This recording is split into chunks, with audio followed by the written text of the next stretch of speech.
నమస్తే మహాభక్తి ప్రేక్షకులకు నమస్కారం. శుభయోగం కార్యక్రమానికి స్వాగతం. ధర్మ సమస్తపానార్థాయ సంభవామి యుగే యుగే. ఈ విశ్వంలో సూర్య చంద్రులే ప్రత్యక్ష దైవాలు, ఆది అంతానికి ప్రధాన కారకులు. అయితే ఈ ప్రభావంతో ద్వాదశ రాసుల వారికి సంతాన సమస్యలు, ఆర్థిక సమస్యలు, వివాహ సమస్యలు, కాలసర్ప దోషాలతో ఇబ్బందులకు గురవుతున్న వారికి చక్కటి పరిష్కార మార్గం అందించడానికి మనతో పాటు జ్యోతిష పితామహుడు బ్రహ్మశ్రీ వీరాపురం సుబ్రహ్మణ్య స్వామి గారు మనతో పాటు ఉన్నారు. గురువుగారితో మాట్లాడి వీటికి సంబంధించిన పరిష్కార మార్గాలను తెలుసుకుందాం. నమస్కారం గురుగారు. శుభాశిస్సులండి. గురుగారు చెప్పండి, కుజదోషం పోయి వాళ్ళ కుటుంబం కానీ, అబ్బాయి కానీ అమ్మాయి కానీ వాళ్ళ భవిష్యత్తు బాగుంటుందా గురుగారు? ఆ పుత్రకామేష్టి యాగం చేస్తే మన విధిరాత అంటారు, తలరాత, మనలో ఉన్నటువంటి సర్వసకల లోపాలన్నీ కూడా పరిష్కారం అవుతాయి. దైవికంగా అంటే భగవంతుడి యొక్క అనుగ్రహంతో, భగవంతుని యొక్క ఆశీస్సులతోటి చేసే అటువంటి ప్రకృతి వైద్యం అనుకోండి. వాడి మాట్లాడే మాటలు కూడా చిలక పలుకులండి. చిలక మాట్లాడినట్టుంది కదరా నువ్వు మాట్లాడుతుంటే అంటారు. లేదా అమ్మాయి అయినా అంతే. అమ్మాయి అయితే ఆ అమ్మాయి మాట్లాడుతుంటే అలా వినాలి అనిపిస్తుంది, మధురంగా అనిపిస్తుంది. అదే కోయిల అంటారు. ఏమంటారు అంటే అమ్మాయి గాన కోకిల అన్నట్టుగా ఆ అమ్మాయి మంచి వాక్కు, మంచి సంగీత విద్వాంసరాలు కూడా అమ్మాయి కావచ్చు. 10 మందికి ఆ మాటలు, పాడే పాటలు 10 మంది అంటే లక్షల్లో కోట్లల్లో కూడా ఒక ఇన్స్పిరేషన్. ఏమిటి, తన కోసం ఎంత బాధలో ఉన్నా, ఎన్ని కష్టాలలో ఉన్నా, ఎటువంటి సమస్యలో ఉన్నా కూడా ఆ మాట విన్నా, ఆ పాట విన్నా ఆ మనిషికి ఒక ఎనర్జీ వచ్చేస్తుంది, రాయైన కరుగుతుంది అంటారు కదా. అట్లాగా 1000 ఏనుగుల బలము, ఓ నమ్మకము, ఓ తెలియనటువంటి ఆధ్యాత్మికమైనటువంటి ఆలోచన భావం కలుగుతుంది అవతల వాళ్ళకి. దాంట్లో తన్మయమైపోతారు. అట్లా మనం చేసినటువంటి చిన్నప్పుడే పుట్టిన బిడ్డకు మనం చేసిన దాన్ని బట్టే వాళ్ళ యొక్క మాటే జీవితం. మాటే అంటే వాళ్ళు పుట్టి పెరుగుతూ ఉన్నా వాళ్ళ మాట ఎలా ఉంటుందో తెలుసా? ఇప్పుడు నువ్వు ఉన్నావు, సపోజ్ నా బోటి వాడు ఏమ్మా అంటాడు. ఏమ్మా అంటే అది ఎంత వరకు వెళ్తుందో తెలుసా? ఒక స్పిరిచువల్గా చెప్పలేనంత పదం అన్నమాట.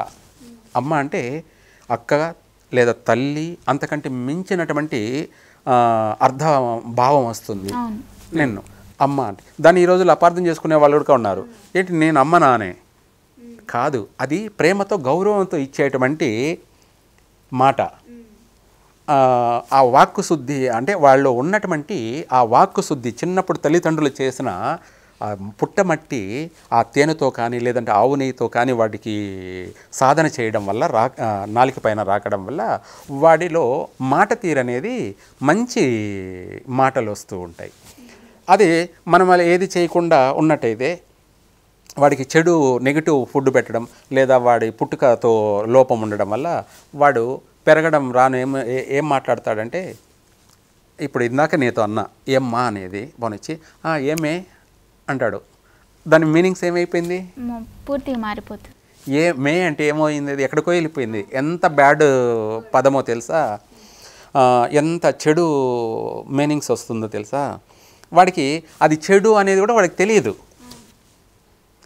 ఏమే అనేది వాడికి అది చెడు పదమా అనేది వాడికి తెలియదు. కానీ వాడి మాట యొక్క బిహేవియర్ అనేది టక్కని వచ్చేస్తుంటాయి. అలా అందరినీ కూడా అలాగే మాట్లాడుతుంటాడు. తల్లిని కూడా ఏమే అనే పదం కిందే వచ్చేస్తుంది. అక్కడ మాట్లాడే యొక్క మాట మారిపోతూ ఉంటుంది, చేంజ్ అయిపోతూ ఉంటుంది. అమ్మ అనేదానికి ఏమే అనేదానికి ఎంత వ్యత్యాసం ఉంటుంది. ఎవరిని ఎలా మాట్లాడాలి, ఎవరితో ఎలా మాట్లాడాలి, ఎప్పుడు ఏం మాట్లాడాలి, ఎక్కడ ఏం మాట్లాడాలి అనేది వానికి తెలియదు. ఇందాక మనం చెప్పుకున్నట్టు చిన్నప్పుడే మనము కొద్దిగా 21 రోజు మూమెంట్లోనే, ఆ మాసంలోనే ఆ తేనె మట్టి లేదా పుట్టమట్టితో తేనెతో కానీ నెయ్యితో కానీ రాకడం వల్ల వాడిని వినయ విధేయం ఉంటుంది. ఎవరినైనా సరే గౌరవించడం, ప్రేమించడం, ముందుగా బాగున్నారా అనేసి సంబోధించడం. అంటే అందరూ అంత క్షేమమేనా అని వాడి యొక్క మాటలు అనేది ఎదుటి వాళ్ళకి ఎంతో ఇన్స్పిరేషన్గా వెళ్ళిపోతుంటాయి. చిన్నపిల్లవాడు అందరూ క్షేమంగా ఉన్నారా అనగానే అవతల వాళ్ళకి కూడా అరే ఎంత బాగా పలకరించాడు, మనం కూడా ఇట్లా పలకరించాలి అని చెప్పేసి అందరికీ ఆదర్శం అయిపోతుంటుంది. చిన్నవాడైనా మంచి బుద్ధి కలిగిన వాడు అని చెప్పేసి మెసేజ్ అందరికీ వెళ్ళిపోతుంది. వాడిని అందరూ గుడ్ బాయ్గానే చూస్తారు, అందరూ కూడా గుడ్ బాయ్ లా చూస్తారు. ఒకవేళ వాడు పొరపాటు మాట్లాడినాడంటే కూడా ఎవరు నమ్మరు, వాడు ఇలా మాట్లాడాడు చెడుగా అనంటే కూడా ఎవరు నమ్మరు కూడా. ఒకవేళ మాట్లాడాడు అంటే దానికి ఎంతో కారణం ఉంది, ఎంతో కారణం ఉంటేనే వాడు అటువంటి వాడు మాట్లాడాడు అని చెప్పేసి అందరూ కూడా దాన్ని సమర్థిస్తారు, వాడు మాట్లాడిన మాటని సమర్థిస్తారు. ఆ విధంగా ఈ యొక్క మనిషి యొక్క పుట్టుక, వాళ్ళ జీవిత రహస్యాలు, వాళ్ళ జన్మ రహస్యాలు, వాళ్ళ ఎదుగుదల, వాళ్ళ అంతము, ఆది అంతము అన్నట్టుగా వాళ్ళ అభివృద్ధి కానీ లేదా పతనం కానీ రెండూ కూడా ఆ పంచమ స్థానమే సంతానం యొక్క నడవడికని, సంతానం యొక్క వృద్ధిని, అభివృద్ధిని అనేక విషయాలలో అది తెలియచేస్తుంది. దానికోసమే మనం ఈ పరిహారాలు ఏదైనా చేయడం వల్ల వాళ్ళ వంశమంతా కూడా అభివృద్ధి చెందుతుంది, అధిక సంతాన ప్రాప్తి కలిగే అవకాశము ఉంటుంది. ఒక రాజుకి 7 మంది కొడుకులు, 7 మంది కూతుర్లు అంటే 14 మంది సంతాన ప్రాప్తి అంటే అది వంశాభివృద్ధి అని అర్థం. వాళ్ళ వంశమంతా ఏదన్నా అంటారు, ఒక రాయి ఎత్తిన రాయి కింద ఉన్నారు అన్నట్టుగా ఉంటారు. ఎక్కడ చూసినా వాళ్ళ సంతానమే. అలా వాళ్ళ సంతానం అంతా ప్రపంచమంతా కూడా విస్తరిస్తుంది. అది కదా మహాభాగ్యం. అలా ఆ విధంగా సంతానం యొక్క స్థాన ప్రభావం అనేది కుజుడు మనం పుట్టినటువంటి లగ్నాన్ని బట్టి పంచమ స్థానమే వాళ్ళ వంశాన్ని అంతా కూడా నిర్ధారణ చేస్తుంది. అధికంగా ఆడపిల్ల సంతానమా, లేదంటే అధికమైనటువంటి పుత్ర సంతానమా, పుత్ర సంతానమా, ఇంకా కూడా చెప్తాను మీకు అసలు విషయాలు. అసలు పంచమ స్థానంలో ఉండేదాన్ని బట్టి ఆడపిల్లనా లేదా మగపిల్లనా అని కాకుండా మగ కాకుండా నా సంతానమా. నిజం, ఇదంతా మనం ఎంతోమంది చూస్తున్నాంగా. పేడు జాతి అంటారు. అంటే మనము తప్పుగా వాళ్ళని కామెంట్ చేయడం లేదు. అంటే కడుపులోనే నిర్ధారిస్తారా వాళ్ళు పెరగడంతో? లేదు, పుట్టుకతోనే కడుపులోనే మేకింగ్ అవర్. Okay okay. ఏంటి, కడుపులోనే 9 మాసాల్లోనే ఆ మేకింగ్ అవర్ అది జరిగేది.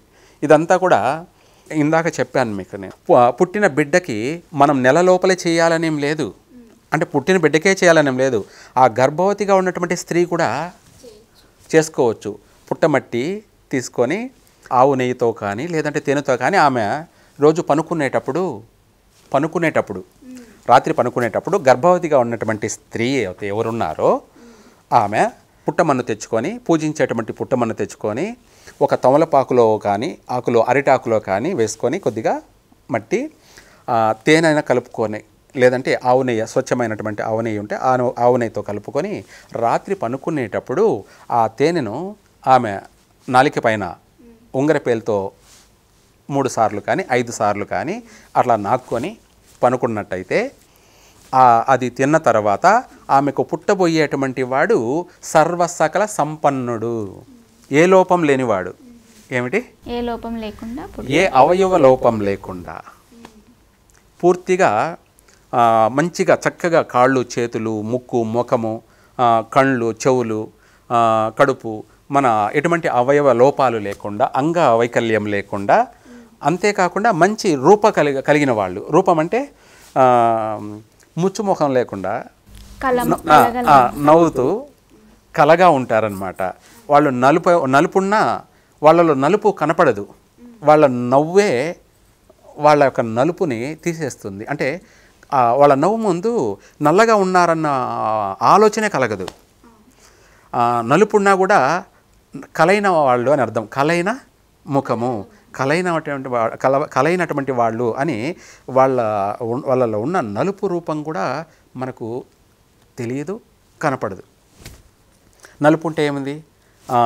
నవ్వు ముఖం, కలైన ముఖం, మంచి అందమైన రూపం అని చెప్పేసి 10 మంది కూడా ఒప్పుకుంటారు. తెల్లగా ఉంటే ఏముంది?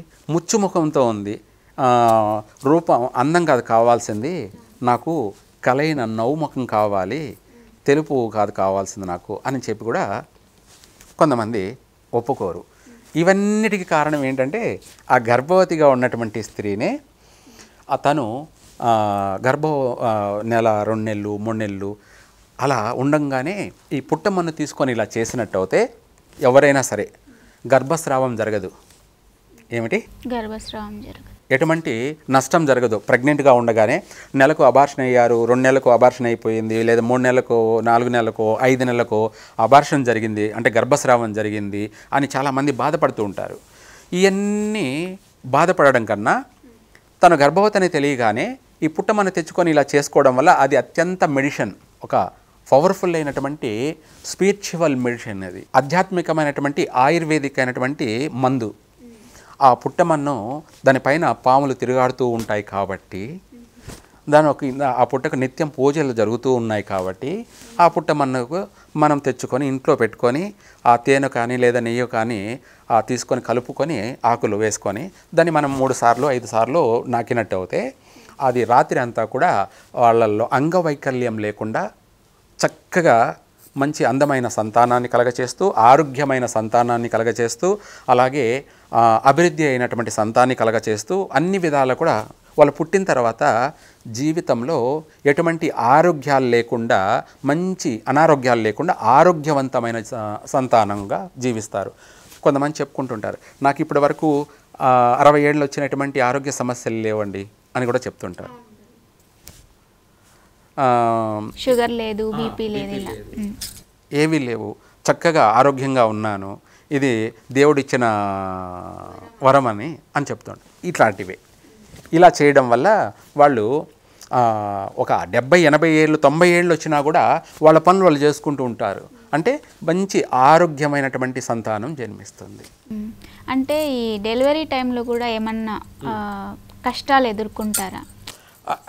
మనం ఇందాక చెప్పాం కదా, ఇలా పరిహారం చేయడం వల్ల మనంతటా ప్రసవం అయింది అంటుంటారు. అంటే ఈ దోషం వల్ల కూడా దాని మీద ప్రభావం పడే అవకాశం ఏమన్నా ఉంది? ఒకటి కాదు, అనేకమైనటువంటివి.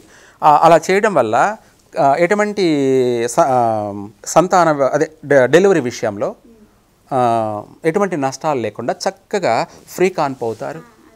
అలాగే ఆ పుట్టిన బిడ్డలు మంచి ఆరోగ్యంగా ఉంటారు. రెండోది, వాళ్ళు చికాకు పెట్టడము, పిల్లలు ఏడిపించడము, పీడించడము, తల్లిదండ్రుల్ని బాధ పెట్టడము, అంటే వాళ్ళు కావాలని కాదు, వాళ్ళ ఎటువంటి ఇది లేదు, చక్కగా వాళ్ళు నవ్వుకుంటూ ఆడుకుంటూ వాళ్ళ జీవితాన్ని 3 పూలు 6 కాయల దినదినం పిల్లలు పెరుగుతూ వస్తూ ఉంటారు. లేదనుకో, ఇందాక మనం చెప్పినట్టు ఆ పుట్టి పిల్లలు తల్లిదండ్రులకి నిద్ర లేకుండా చేస్తుంటారు, భయపడుతూ ఉంటారు, పిల్లలు ఉలికి పడుతూ ఉంటారు, ఏడుస్తూ ఉంటారు, తరచూ జ్వరం వస్తూ ఉంటుంది, జ్వరం మనం చూపించుకుంటే మళ్ళీ మోషన్స్ అవుతూ ఉంటాయి, లేదంటే పిల్లలు వామిటింగ్ చేసుకుంటూ ఉంటారు. ఇలా ఒకటి పోతే ఒకటి పిల్లలకు సమస్యలు. ఈ సమస్యలన్నీ ఉండవు. మనం ఇందాక చెప్పినట్టు ఆ పుట్టమన్ను చిన్న రెమెడీ, ఖర్చు లేని రెమెడీ. ఇది గర్భవతిగా ఉండగానే ఇలా చేసినట్టు అయితే వాళ్ళకు పుట్టబోయేటువంటి సంతానము మహర్జాతకులే. ఒక విధంగా కాదు, అన్ని విధాలు కూడా మహర్జాతకులే, అదృష్టవంతులే పుడతారు. ఇది మనం సంతాన విషయంలో ఇదొక్కటే కాదు, చెప్పుకుంటూ పోతుంటే అనంతం. మనము తెలివిగా నడుచుకోవడమే మన కర్తవ్యం. తెలివిగా అంటే మనం ఏది చేయాలి, ఏది చేయకూడదు, ఏం చేస్తే మనం బాగుంటాము, ఏది చేస్తే మనకు బాగుండదు అనేది మనం ప్రతిదీ కూడా మన నడవడికే మన జీవితం. ఎవరో ఏదో చేస్తారని ఒకరి గురించి మనము ఆలోచించకూడదు. మన గురించి మనమే బాగుండే దానికోసం మనం ఏం చేయాలో అవన్నీ చేసుకుంటూ వెళ్తూ ఉండాలి. ఇది మనిషి యొక్క కర్తవ్యం. అంతే. మనము సుఖంగా జీవించి, సంతోషంగా ఆనందంగా జీవించి మనం పోయామా లేదా, అంతే. మన పిల్లలు కూడా ఆరోగ్యంగా, అలాగే అందంగా, ఆనందమైన జీవితాన్ని గడిపి వాళ్ళు పోతున్నారా లేదా, ఇట్లా మన కర్తవ్యం మనం కరెక్ట్గా చేసుకుంటూ పోతున్నామా లేదా అన్నదే మనం ముఖ్యం, ఇంపార్టెంట్. ఇలా సంతాన విషయాల్లోకి వచ్చేటప్పటికి ఒక్కొక్క గ్రహం కుజుడితో కలిసే దాని ప్రభావాన్ని బట్టి ఒక్కొక్క వేరియేషన్, అంటే ఒక్కొక్క విధమైనటువంటి ప్రభావితం ఉంటుందన్నమాట. అదే శుభగ్రహాలు కలిస్తే మంచిగా ఉంటుంది. శుభగ్రహాలు అంటే ఏంటి? ఇందులో అక్కడ శుక్రుడు కలిశాడనుకోండి, పంచమ స్థానంలో శుక్రుడు కలిశాడంటే ఏమవుతుందంటే వాడు మంచి సురద్రూపి అంటే మంచి కళ్ళు, పెద్ద కళ్ళు, మన తామర పువ్వు లాంటి కళ్ళు. అది అమ్మాయి అయినా అబ్బాయి అయినా, అమ్మాయి అయినా ఏంటి అంటే పద్మిని జాతి స్త్రీ అన్నట్టుగా ఆ అమ్మాయి కళ్ళే మనల్ని ఆకర్షిస్తూ ఉంటాయి. కలవ కళ్ళు అంటారు కదా, అట్లా దాంట్లో ఇంకా రకరకాలు. ఆ కళ్ళని చూస్తానే మనము పడిపోతాం. అయస్కాంతం లాగా ఉంటాయి. ఏముంటాయి అంటే మనల్ని ఆకర్షించేస్తూ ఉంటుంది. మ్యాగ్నెట్లా. నేను ఒక ఐరన్ అనుకుందాం, నువ్వే అనుకుందాం సపోజ్. కలువ పువ్వు లాంటి కళ్ళు ఉన్నాయనుకో, నన్ను 24 గంటలు ఇంక నిద్ర లేకుండా చేస్తుంటావు, ఆకర్షిస్తూ ఉంటుంది. పనుకున్నా నువ్వే కనిపిస్తుంటావు కళ్ళు, పగలు నిలబడుకొని మనం పని చేస్తున్నా అక్కడ నువ్వే కనిపిస్తుంటావు. అంతటి మ్యాగ్నెట్ లాగా ఆకర్షించేటువంటి రూపం కలిగి ఉంటారు. ఇంకా వాళ్ళ నిద్ర మనం మర్చిపోలేం జీవితంలో. పుట్టి పోయే వరకు కూడా ఆ మనిషి మనకు కనపడుతూనే ఉంటుంది, జీవితంలో డిస్టర్బ్ చేస్తూనే ఉంటుంది. అటువంటి రూపం కలిగినటువంటి వాళ్ళు పుడతారు. ఆరోగ్యపరమైనటువంటి విషయాలలో మనం ఇందాక చెప్పుకున్నాం కదా, కుజుడితో శుక్రుడు కలిసి పుట్టిన వాళ్ళు ఏంటంటే మంచి మాట తీరు కలిగిన వాళ్ళు. అంటే ఎక్కడ ఏం మాట్లాడాలో టక మాట్లాడేస్తూ వాళ్ళ పనిని వాళ్ళు లేట్ లేకుండా ప్రతి పనిని వాళ్ళని కార్య దక్షత కలిగిన వాళ్ళు అంటారు. కార్యసాధకులు అంటారు. ఏమంటారు? కార్యసాధకులు. ఎందుకంటే వాళ్ళ మాటలు అందరిని మెస్మరైజ్ చేసేస్తుంటాయి. వీళ్ళకి ఏం పని కావాలో ఆ పనిని పోయి సాధించుకొని వచ్చేస్తూ ఉంటారు. చూసావా, అదంతా పాజిటివే. కుజుడు ఉన్నాడు మరి, కానీ శుక్రుడు కలిశాడు కాబట్టి ఏమవుతుందంటే వాళ్ళు ఒక మెరాకిల్, తేనె పూసిన కత్తిలాగా అనమాట. అంటే వాళ్ళ పనిని ఎలా చేసేసుకొని పోయారో మనకే తెలియదు, అర్థం కాదు. వాళ్ళ పనిని మనం చేసి పెట్టేస్తాం. అంత అయిపోయిన తర్వాత అరే నేను ఎందుకు చేశాను అన్నట్టుగా ఉంటుంది. వాళ్ళు బయటపడిపోయి ఉంటారు. వాళ్ళ పని వాళ్ళు చేసుకునేసి బయటపడిపోయి. చూసావా, అట్లా మెరాకిల్ లాగా ఉంటుంది ప్రతిదీ. కార్యసాధకులు అంటారు వాళ్ళని. ఏ పని చేసుకోవాలి నా పేరు. అటువంటి వాళ్ళు రాజకీయంగా కూడా రూల్ చేస్తూ ఉంటారు. వాళ్ళకి తెలియకుండా అంత పబ్లిక్ అంతా వాళ్ళకి కనెక్ట్ అయిపోతారు. వాళ్ళు అటు చెయ్యి ఎత్తి ఇలా అన్నారంటే చాలు, చెయ్యి ఎత్తి ఇలా అన్నారంటే వాళ్ళంతా వీళ్ళకి ఫేవరెట్ అయిపోతారు. వాళ్ళ కోసం ఏమైనా చేసే విధంగా వాళ్ళు ప్రాణాలైనా ఇచ్చే విధంగా కూడా అభిమానులుగా మారిపోతారు. ఇంకా ఇంతకంటే మించి ఆస్తి ఏముంది? ప్రజా ఆస్తి. అందరిని చూసే వాళ్ళందరినీ, ఇంట్లో కుటుంబ సభ్యులతో సహా అందరినీ A to Z అందరినీ వాళ్లకు ఫేవరెట్ చేసేసుకుంటూ ఉంటారు. ఇంకేమీ లేదు, అయిపోయి. అది కుక్క అయినా సరే వీడు అది అందరినీ మరుగుతుంటుంది పోయే వాళ్ళని వచ్చేవాళ్ళని చూసి. వీడిని చూస్తే తోక ఉప్పుకుంటూ వీడి దగ్గరికి వచ్చి మూతి చూసి వీడిని నాకుతుంది, అంటే ఇష్టపడుతుంది. పిచ్చి కుక్క అయినా సరే వీడిని చూసి సైలెంట్ అయిపోతుంది. అంటే వాడిలో అంటే ఆ అమ్మాయి కానీ అబ్బాయి కానీ వాడిలో తెలియనటువంటి ఒక వైబ్రేషన్, పాజిటివ్ వైబ్రేషన్, మ్యాగ్నెట్ లాగా, అయస్కాంతం లాగా. ఏదైనా సరే వాడిని చూసి వాడు ఏదైనా తప్పు చేశాడనుకో, వాడిని కొట్టాలి, చంపాలి, తన్నాలి అని వచ్చిన వాడు వీడి దగ్గరికి రాగానే ఏం మాట్లాడలేడు, సైలెంట్ అయిపోతాడు. ఏంటంటే ఆ తెలియని ఆకర్షణ. వాడిని కొడదాము, తందాము, చంపుదాము, నరుకుదాము, వాడిని ఏదో చేద్దామని వచ్చిన వాడు మళ్ళీ వీడికే మాట సహాయం చేసి, లేదంటే వీడియో వాడికి అన్ని సమర్పించుకొని పోతూ ఉంటారు. ఇంట్లో ప్రగల్భాలు పలికి పోయావు కదరా, ఏం చేసావు, ఏం చేసుకొచ్చావు అంటే, ఏమో నేనెందుకు నాకే తెలియలేదు ఏం చేస్తాను అన్నట్టుగా వీడు ఇంటికి వచ్చి నసుక్కుంటాడు. ఎటువంటి ప్రభావితాలు. అక్కడ పాజిటివ్ వైబ్రేషన్ ఉంది, నెగిటివ్ వైబ్రేషన్ ఉంది. ఇది ఒక్కొక్క గ్రహం కలిసేదాన్ని బట్టి ఒక్కొక్క వాళ్ళ జీవిత రహస్యాలు, జన్మ రహస్యాలు. అటువంటి వాడిని పిల్లికి భిక్షం పెట్టిన వాడు కూడా, అంటే పిసినారు అంటారు కదా, వాడు ఇంట్లో వాళ్ళైనా సరే, భార్యకైనా సరే చేసి తినే దాంట్లో కూడా ఆమె పప్పు అన్నం చేస్తారంటే ఎందుకు అవసరమేముంది, ఊరగాయ వేసుకొని తినేస్తాం. లేదు అది కూడా కాదు, నీళ్ళు వేసుకొని తినే, ఎందుకు ఖర్చు ఎందుకు అంటాడు. ఎవరు? వీడు. భార్యని కనీసం ఒక పూట పప్పు అన్నం తిందామన్నా తినేడు వీడు, నీళ్ళు వేసుకొని కలుపుకొని తినేసే సరిపోతుంది అని అంటాడు.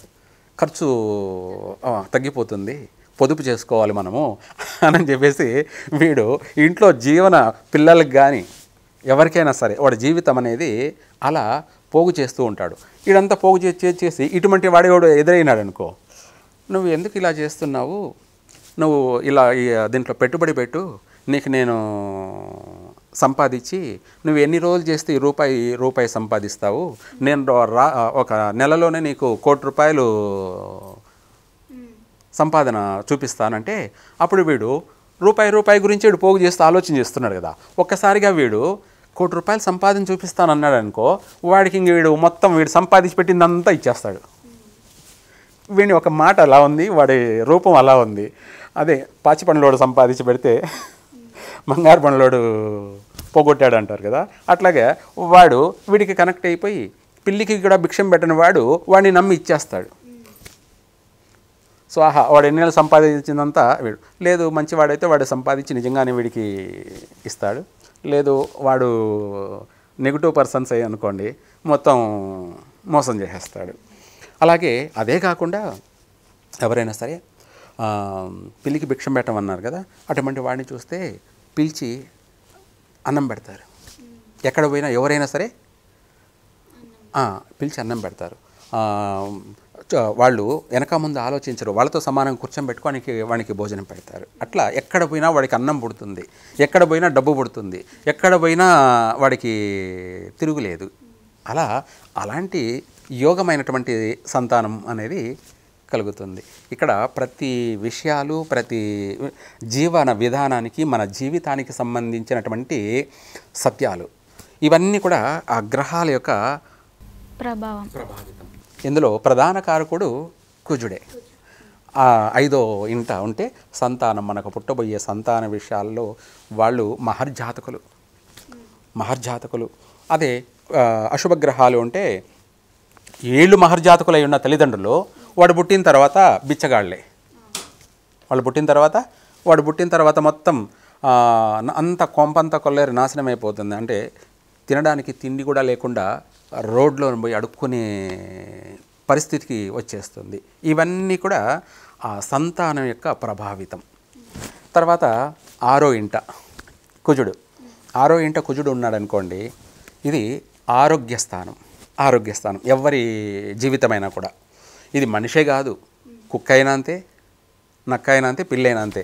కుక్క అయినా అంటే దాని పుట్టిన సమయాన్ని బట్టి ఆరోగ్య స్థానం బాగలేదనుకో అది పిచ్చి కుక్క అయిపోతుంది. మనం ప్రతిదానికి మ్యాచింగ్ చూడాలి పొందన. అలాగే మనిషి అయినా అంతే, వాడు పుట్టినప్పుడు ఆరోగ్య స్థానం అనేది అమ్మాయి అనుకుందాం, లేదంటే ఆ అమ్మాయి మంగళవారము, అమావాస్య, అలాగే నక్షత్రం శతభిష నక్షత్రం అనుకుందాం, కుంభరాశి గురించి చెప్పుకుంటున్నాం కాబట్టి శతభిష నక్షత్రం, మంగళవారము, అమావాస్య. అలాగే అదే కాకుండా అమ్మాయి పుట్టిన టయాన్ని బట్టి ఆరోగ్యపరంగా అదొకటి. దాంతోపాటు ఆరోగ్య స్థానంలో కుజుడు ఉండి, కుజుడితో పాటు కేతువు కానీ ఉన్నాడు అనుకోండి, అది కర్కాటక రాశి. ఏమవుతుందంటే ఆ పుట్టే పిచ్చి పిల్ల పుడుతుంది. రెండోది విషకన్య అంటే ఏంటి గురుగారు? విషకన్య అంటే ఆమె పూర్తిగా ఆరోగ్యపరంగా నెగిటివ్ పర్సన్, దీర్ఘకాలికమైన రోగగ్రస్తురాలు, కృష్టిరాలు అంటారు. అంటే ఒకటి కాదు, అవయవాలన్నీ లోపాలలో ఉంటాయి, లేదంటే శరీరం అంతా కూడా నెగిటివ్గా కనపడుతుంటుంది. మనం కొంతమంది చూస్తూ ఉంటే దుర్వాసన వస్తుంటాయి, మనిషి ఉంటుంది దుర్వాసన వస్తుంటాయి. ఆ మనిషి నుంచి మనకు బాగా కనపడుతూ ఉంటుంది, నెగిటివ్ పర్సన్ అన్నట్టుగా కనపడుతుంటుంది. ఇదే కాకుండా ఆ అమ్మాయి వివాహం చేశామనుకో, ఆ అమ్మాయి భర్త బతకడు. భర్తకి ఆ అమ్మాయి విషకన్య కదా, ఆ అమ్మాయిని వివాహం చేశామంటే భర్త వివాహమైన తర్వాత వాడి జీవితం, వాళ్ళ కలయిక, వాళ్ళ సంగమం వల్ల ఆ అబ్బాయి ఎందుకు పనికి రాకుండా పోతుంటాడు. అంటే మంచి సింహం లాంటి వాడైనా కూడా పనికి రాకుండా వీక్ క్యాండిడేట్ అయిపోతూ తర్వాత మెల్లమెల్లగా ఆ అనారోగ్యాలకి గురి వాడు మంచానబడి చనిపోతాడు. దాన్ని విషకన్య అంటారు. అమ్మాయిని, అబ్బాయి అయినా అంతే, అబ్బాయి అయినా అంతే, వచ్చిన అమ్మాయి అనారోగ్యాల పాలై తను మరణిస్తుంది, మళ్ళీ రెండో పెళ్లి చేసుకుంటాడు. ఇలా జరుగుతూ ఉంటాయి. దీన్ని ఆరోగ్యపరమైనటువంటి విషయాలలో ఆ స్థానంలో ఒక్కొక్కరు ఉన్నదాన్ని బట్టి వాళ్ళకి ఒక్కొక్క ఆరోగ్య సమస్య వస్తుంది. కుజుడితో బుధుడు కలిసి ఉన్నాడనుకోండి, వాళ్లకు నరాలు బలహీనత లేదంటే పెరాలసిస్ అంటారు. పెరాలసిస్ అంటే కాళ్ళు చేతులు పడిపోవడం, మెదడులో రక్త ప్రసరణ జరగకపోవడం, సూక్ష్మమైనటువంటి నరాలలో బ్లడ్ సర్క్యులేషన్ జరగక అవి ఒక్కొక్క పార్ట్లు పడిపోవడం, ఇలా అత్యంత భయంకరమైనటువంటి వ్యాధి వాళ్ళకు రావడం, దాన్ని బ్రెయిన్ స్ట్రోక్ అనడం కానీ, లేదంటే ఇటువంటి అనారోగ్య సమస్యలు ఏర్పడి వాళ్ళు ఇదైపోవడం. చిన్నప్పుడే పుట్టిన పిల్లలప్పుడే వాళ్ళకు కాళ్ళు చేతులు అది పెరాలసిస్ అంటారు పిల్లలకి. ఇటువంటివి లేదా పెద్ద అయిన తర్వాత మధ్యలో రావడం, ఇవి అధికంగా ఉంటాయన్నమాట. అందులో కుజుడితో కలిసి ఆరోగ్య స్థానంలో చంద్రుడు ఉన్నాడు అనుకోండి, వాళ్ళు పిచ్చివాళ్ళంటే ఎవరు లేకపోతే వాళ్ళ మనసులో వాళ్ళు అన్నీ మాట్లాడుకుంటూ ఉండడం, పైకి కూడా మాట్లాడతారు, బయటకు కూడా మాట్లాడడం, లేదంటే మనసులోనే మాట్లాడుకోవడం, లేదంటే చూసిందల్లా కావాలనుకోవడం. నేను ఇలా చేయాలి, అది చేయాలి, ఇది చేయాలి, నేను ఇలా ఉండాలి, అలా ఉండాలి, రాత్రికే నేను కింగ్ కావాలి, ఇటువంటివన్నీ వాళ్ళకు పిచ్చి ఆలోచనలు అంటారు. ఎక్కువగా ఆలోచనలు చేయడం, పిచ్చి ఆలోచనలు ఎక్కువగా చేయడం, ఇలాంటివన్నీ కూడా వాళ్ళల్లో ఎక్కువగా అధికంగా ఉంటుంటాయి. అట్లా ఒక్కొక్క గ్రహం కలుస్తుంటే ఒక్కొక్క సమస్య కలుగుతుంది. ఆ స్థానంలో కర్కాటక రాశిలో కుజుడు ఉండడం వల్ల, ఒక్కొక్క గ్రహం కలవడం వల్ల వీళ్ళందరికీ కూడా నీటి గండాలు కూడా ఉంటుంటాయి. నీటి గండాలంటే నీటి వల్ల ప్రాణ నష్టాలు. అది కాలువలో పడవచ్చు, సంపులో పడవచ్చు, లేదంటే ఏట్లో పడవచ్చు, చెరువులో పడవచ్చు, లేదంటే సముద్రంలో కానీ. ఈత వచ్చినా కూడా ఒక్కొక్కసారి గండాలు అంటారు వాటిని, ప్రాణగండాలు, నీటిలో కలిసిపోవడం, నీటి గండాలు అంటారు. అటువంటి ప్రాణ నష్టాలు జరుగుతాయి అధికంగా. ఇటువంటి నష్టాలు జరిగే అవకాశం ఉంది. లేదు ఇవి కాకపోతే ఇంకేంటి అంటే, అదే కుజుడితో చంద్రుడు కలిసి ఉండడం వల్ల శ్వాసకోశలు అంటారు. ఏమంటారు? శ్వాసకోశలు అంటే ఊపిరితిత్తులకు సంబంధించి వాళ్ళకు బాగా చిన్నప్పుడే అధికంగా జలుబు చేస్తూ ఉండడం, చిన్నప్పటి నుంచే జలుబు అంటే ఎప్పుడు నీరు కారుతూ ఉండడం, అధికంగా ఆస్మా అంటారు. లేదంటే ఊపిరితిత్తులు అనేటివి చెడిపోవడం, ఇన్ఫెక్షన్ కావడం, వాటికి ఆపరేషన్లు జరగడం అధికంగా. అవి చిన్నప్పుడైనా జరగచ్చు, లేదా మధ్య వయసులో జరగచ్చు, లేదంటే వృద్ధాప్యంలోనైనా జరగచ్చు. కానీ 100% అవి జరిగే తీరుతూ ఉంటాయన్నమాట. వాటికి సంబంధించి 24 గంటలు మనము మెడిసిన్ ట్రీట్మెంట్లు చేసుకోవడం, ఇలాంటివి అధికమైనటువంటి సమస్యలు ఉంటాయి.